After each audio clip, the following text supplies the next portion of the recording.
wujudullah. Wujud kami ini wujud. Kenapa? Nah, ini kayak akibat ngaji diri nggak pakai guru.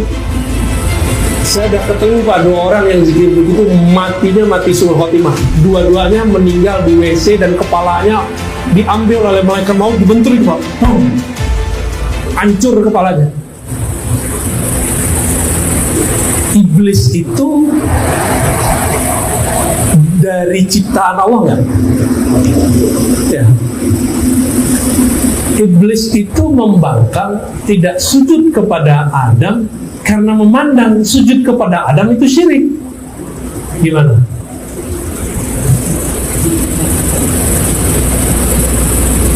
Gimana Pak? Ya Allah, kenapa engkau menyuruh aku sujud kepada selainmu? Bisa nggak dia protes begitu? Itu hakikat iblis namanya. Itu level rendah, ada level lebih tinggi. Ya Allah, aku ini bersifat begini kan engkau juga yang menciptakan. Itu dia nyalain siapa tuh? Ya. Karena aku ini ciptaan engkau, kegelapan sifatku adalah bagian dari bayang-bayang engkau. Ini kata siapa? Iblis. Bener gak?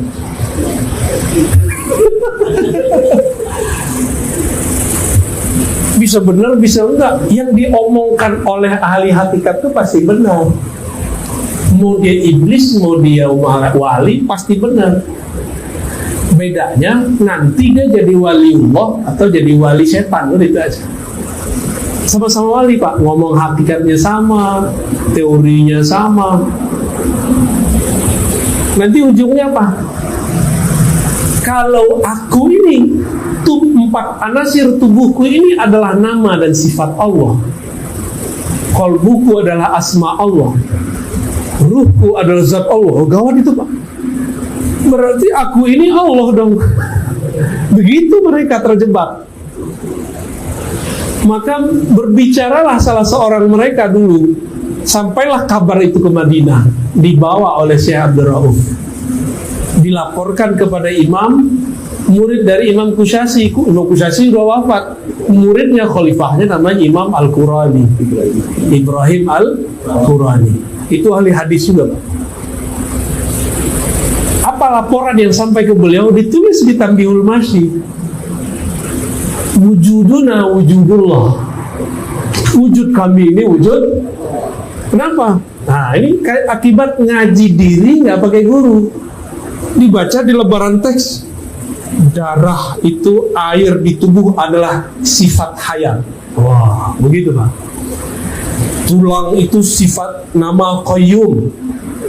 Macam-macam teorinya, kulit apa, daging apa. Udah sampai begitu. Berarti tiada dalam diriku kecuali hanya Allah. Kalau begitu, wujudi wujuduhu. Wujudku wujud Allah. Ini zikirnya mereka. Maka mereka gantilah satu zikir yang tadinya itu zikir yang benar menjadi zikir yang menyesatkan. Bahasa Melayunya, zat aku zat Allah. Nah, itu zikir mereka tuh. Sifat aku sifat Allah. Asma'ku asma Allah. Asma itu nama. Fi'ilku perbuatanku perbuatan Allah. Sampai di negeri Jawa, Cirebon diganti ingsun. Sifat aku, sifat ingsun. Sama aja kan? Saya udah ketemu Pak, 2 orang yang zikir begitu, matinya mati suul khotimah. Dua-duanya meninggal di WC dan kepalanya diambil oleh malaikat maut, dibentur itu Pak. Hancur kepalanya, berdarah. 2 orang udah. Dan dua-duanya saya udah kabarkan dari masih remaja. Pak, Bang, ada 2 nih. Satu orang Minang, satu orang Bugis Betawi. Bang, ini zikir iblis. Ini zikir hakikat, tapi hakikatnya sudah dibelokkan oleh iblis. Sudah dibelokkan oleh iblis. Terus, tolong ditinggalkan. Saya khawatir nanti suul khotimah. Saya udah ngomong gitu Pak. Oh, gak bisa, ini saya terima dari guru saya. Kamu kan anak kuliahan, ngerti apa? Ngomong gitu dia. Akhirnya beberapa waktu saya kabarin lagi. Nggak mau dikasih tahu, saya nggak datang lagi ke mereka. Dengar kabar sudah meninggal di WC, Pak, kepalanya dibenturkan oleh malaikat maut. Nggak ditunggu dulu, padahal dia keluar dari WC-nya surau, WC-nya masjid. Nggak ditunggu keluar, Pak. Nggak ditunggu keluar. Yang boleh ngomong zat aku, zat Allah siapa? Hanya Allah. Karena kata zat itu ana. Yang boleh ngomong ana itu cuma Allah. Dia sudah ambil tuh haknya. Masih ingat gak dosanya iblis? Sebelum dengan Adam, itu iblis sudah punya dosa. Apa sifat iblis? Aba wastakbara.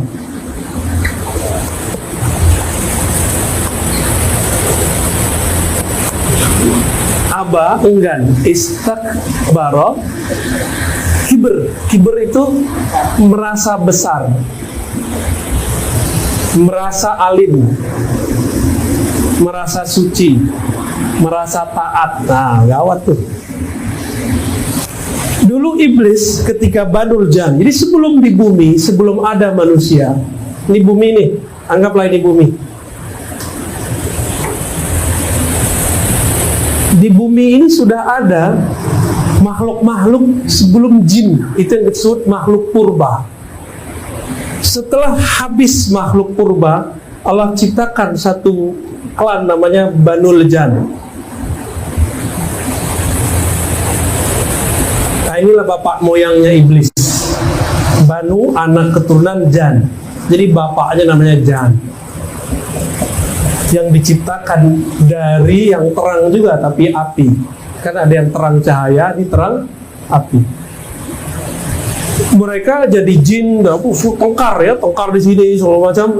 Allah kemudian buatlah di muka bumi kiamat awal. Kiamat pertama sudah terjadi, Pak, untuk bangsa jin. Di saat ini dihancurkan, dikirim meteor. Jadi teori ada meteor jatuh ke bumi itu sahih, itu benar. Dihancurin, maka semua binatang-binatang mati semua, jadi makhluk purba. Di antara Banul Jan ini ada satu pangerannya. Nah, kira-kira begitu. Namanya Azazil. Masih kecil. Diutuslah dari langit Jibril. Diutus dari langit Jibril. Jibril selamatkan Azazil, ajarkan dia zikir. Maka berzikirlah Azazil di bumi. Jadi waktu ini dihancurkan, ada yang lari ke gunung, jadi penunggu gunung.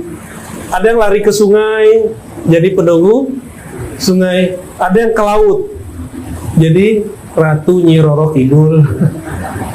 Ada penunggu, itu asli, Pak. Makanya kalau kita pergi ke atas gunung, berangkatnya berlima, jangan pernah misah. Karena itu kampungnya mereka tuh, istana mereka di situ semua tuh. Kalau melaut, jangan pecah, ya. Kalau dulu orang pakai kapal, sekarang kan udah enggak. Nanti dimasukin mereka. Ada yang ke pohon-pohon, makanya ada pohon-pohon sati, ya. Betul, ya. Angker. Sebenarnya nggak angker, emang tinggalnya di situ. Beringin, ya. Sebenarnya semua pohon ada, Pak. Ada yang ke batu-batu di gunung-gunung, makanya batu cincin Bapak bisa dicek tuh ada barangnya apa enggak tuh. Wah, ada cincinnya, Pak. Ah, itu aman, Pak, insya Allah. Itu ada isinya, Pak. Jadi mereka lari kemana? Lari ke bebatuan, masuk, tinggal di situ. Jin itu kan abadi, kalau nggak dibunuh dia nggak mati. Jadi kalau nggak dikirim meteor nggak mati-mati. Kalau nggak ada jin lain yang membunuh dia nggak mati. Atau manusia sakti menghantam dia nggak mati-mati. Oh, canggih, Pak, ya, bisa manusia sakti, Pak. Ini mereka ada yang ikut ngaji, Pak. Ini dia juga bingung nih ceritain, lu kok ente tahu gitu. Berhasillah si Azazil ini dididik zikir. Ini Azazil tuh rajin, dia rajin zikir. Berzikirlah di bumi sekian lama tahun, sekian ribu tahun, anggaplah 1000. dibawa ke langit pertama, berhasil 1000 tahun, kedua, ketiga, terus sampai ke-7. Berhasil ke-7, menjadi khazinul jannah. Khazin, apa arti khazin? Penjaga perbendaharaan surga. Di sini dia juga kasih gelar Haris. Haris ini penjaga juga artinya. Kalau ini perbendaharaan, kalau ini surganya dijaga. Malaikat padahal nggak semua dapat izin masuk ke surga. Ada malaikat cuma izin sama 1, 2, tapi si Azazil bisa tembus. Kenapa, Pak? Karena dia zikir. Di sini dia zikir malaikat bumi, di sini dia zikir malaikat 1. Jadi Azazil ini bisa diberikan lebih dari 1 zikir, sedangkan malaikat hanya bisa diberikan 1 zikir, kecuali Jibril.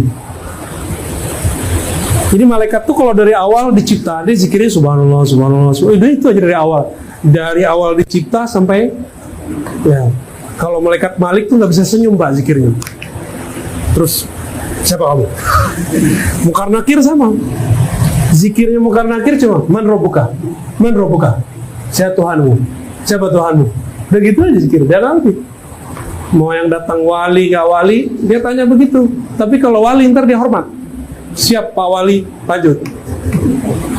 Maaf, salah tanya. Jangan serius sama Pak belajar agama. Jadi dia bisa zikir malaikat 1, langit 2, langit 3, sakti gitu. Jadi kalau kita mau ngelawan iblis dengan zikir, kalah. Hitungannya Pak, di sini 1000, di sini 7000, udah berapa ribu dah? Ini hitungan saya, bisa jadi lebih. Kan yang di surga belum dihitung. Sehari di surga sama dengan 1000 di sini. Berarti ribuan tahun. Anggap saja nih, dia sudah zikir 10.000 tahun. Anggap. Bapak ada yang zikir 10.000 tahun? Kayaknya disuruh Buya, nih amalkan ini, setengah jam kayaknya handphone udah bunyi-bunyi, wadah. Udah lewat ya. Gak kuat kita. Jadi kalau kita mau ngelawan iblis dengan zikir, kalah. Nah, ini himbau saya kepada para salik. Kalau mursyid udah ngerti lah ya. Para salik nih, jangan terkecoh oleh jumlah zikir. Silakan latihan dengan angka-angka tertentu, tapi jangan mendewa-dewakan angka itu. Ya, angka itu cuma latihan. Karena kalau kita kemudian kalkulasikan dengan Azazil, kita kalah telak Pak, kita sudah nggak bisa. Nah, waktu di surga sembari di sini kan dia mendapat ilmu hakikat. Ketika dia sampai kepada puncak nur zikirnya, nah iblis itu sampai kepada kalam yang tadi, yang dikalamkan oleh orang di bumi, yang dilaporkan ulang oleh murid-muridnya Syekh Abdul Rauf ke Madinah. Apa kata iblis? Ya Allah, Engkau ini kan kabir. Dengan kabirmu, Engkau bisa mengatur alam semesta. Boleh dong pinjam bentar gitu. Itu yang disebut istakbaro. Ini tafsir hakikat nih. Istakbaro meminta kibirnya Allah, meminta kebesaran Allah. Apa kebesaran Allah? Ana Rabbul Alamin. Akulah yang mengatur alam semesta. Jadi iblis itu minta dipinjamkan selendang miripnya punya beliau nih. Itu kan pakaian kewibawaan untuk seorang mu'alim. Kata iblis, ya Rob, pinjam dong bentar. Sehingga kalau saya berkalam ke hadapan malaikat, mereka tunduk semua kepadaku. Kan tunduk kepadaku itu tunduk kepadamu juga. Kan aku engkau. Di situ Allah marah Pak. Jadi dia minta kibirnya Allah. Maka ayatnya menyebutkan dengan lafaz pasten madhi, aba wastakbara. Dia telah sombong sebelumnya, pernah minta kesombongan Allah. Yang boleh sombong kan cuma Allah. Allah itu maha sombong, itu Al-Kabir Pak. Ini kalau terjemahan saya, ini agak beda sama terjemahan Kementerian Agama nih. Saya menerjemahnya yang maha sombong, Allah. Ketika kita belajar hakikat, tidaklah darahku kecuali nama Allah, tulangku nama Allah, apalagi daging. Semua sebutkan unsur itu. Tapi kita tidak pernah menjadi Allah. Yang ada, jangankan wujud Allah, terbit bulan purnama bernama Rasulullah, maka semua nabi tidak terlihat. Kalau matahari terbit, bintang bisa dilihat kan? Hah? Gak bisa. Kalau Allah terbit dalam diri kita, masih ada nggak kita? Maka ketika mereka mengatakan wujuduna wujudullah, itu musyrik, karena dia masih ada kaminya. Kalau dia menyebut wujud kami, wujud Allah, kaminya hilang. Itulah zikirnya para ulama, la mawjuda bihaqqin ilallah. Tiadalah yang wujud sebenar-benar wujud kecuali Allah, yaitu wajibul. Kita ini mumkinul wujud. Maka wujud kita ini menjadi hakiki karena dihakikikan Allah. Kalau enggak ada. Itu yang dilaporkan. Nah, dijawab oleh pendek kata oleh Imam Al-Qurani. Apa kata beliau? Jika yang dimaksud lebur wujudmu, tidak lagi wujudmu kecuali wujud Allah, itu ahlul muhaqqiqin, itu ahli hakikat. Tapi kalau kalian maksud ada wujudku, ada wujud Allah dalam wujudku, ini adalah zikir zindiq. Bisa bedain ya? Karena sembahyang naik turun, tanahlah di badan awak. Ada kan yang ngomong begitu? Itu zindik, Pak. Itu iblis yang ngomong tuh lewat dia. Wah, ini ilmu hakikat. Coba aja cek, gampang marah nggak orangnya? Itu tanda di dalamnya itu Azazil iblis, bukan Nur Muhammad Sallallahu Alaihi Wasallam. Ya. Jadi bagaimana caranya memahami kitab Tuhfah Mursalah? Saya kasih 3 kalimat aja. 1. Tiadalah wujud di alam semesta melainkan itu percikan dari wujud Allah yang maha wajibul wujud. Tapi Allah wajib, kita mungkinul wujud. Seberapa hebat pun si mungkin ini, tetap dia bukan wujud yang wajib. Ya. Kedua, bagaimana cara merasakan kehadiran, kesadaran mutlak? Jalannya, kata Imam Al-Burhanpuri, pengarang At-Tuhfah Al-Mursalah, cuma 2. Tadi ittiba, mengikuti Nabi, membuang iri dengki, penyakit dalam kolbu. Secara zahir mengikuti sunnahnya Nabi, ajarannya Nabi. Nabi setinggi itu ma'rifatnya, dengan sendal-sendalnya dibawa ke aras, bertemu hadirat Allah berkalam-kalam. Para Allah tidak perlu tempat, tapi ini menunjukkan makom beliau, makomnya harus sampai di aras. Nabi itu kalau mau ketemu Allah nggak perlu ke aras, karena dia sudah tahu klik-kliknya. Ketemu Allah bisa kapan aja, Nabi Muhammad. Tapi menunjukkan kemuliaan jasad beliau, dengan sendalnya Pak dibawa sampai ke aras. Nabi Musa hanya melihat percikan cahaya langsung pingsan. Kebayang makomnya Nabi Muhammad kita. Nabi Muhammad masih tahan. Kita kan mengira kalau ketemu Allah itu ketemu, enggak, itu Nabi sujud di aras. Berarti aras itu adalah masjid yang paling besar di alam semesta, tempat sujudnya Nabi Muhammad Sallallahu Alaihi Wasallam. Jadi setinggi-tinggi ma'rifat itu, sunnah atau ajaran yang zahir Nabi sembahyang itu haknya badan. Coba Bapak lihat sujud itu kalau ditulis kepalanya mim, badannya ha, ya, panggulnya mim, kemudian kakinya dal, benar nggak?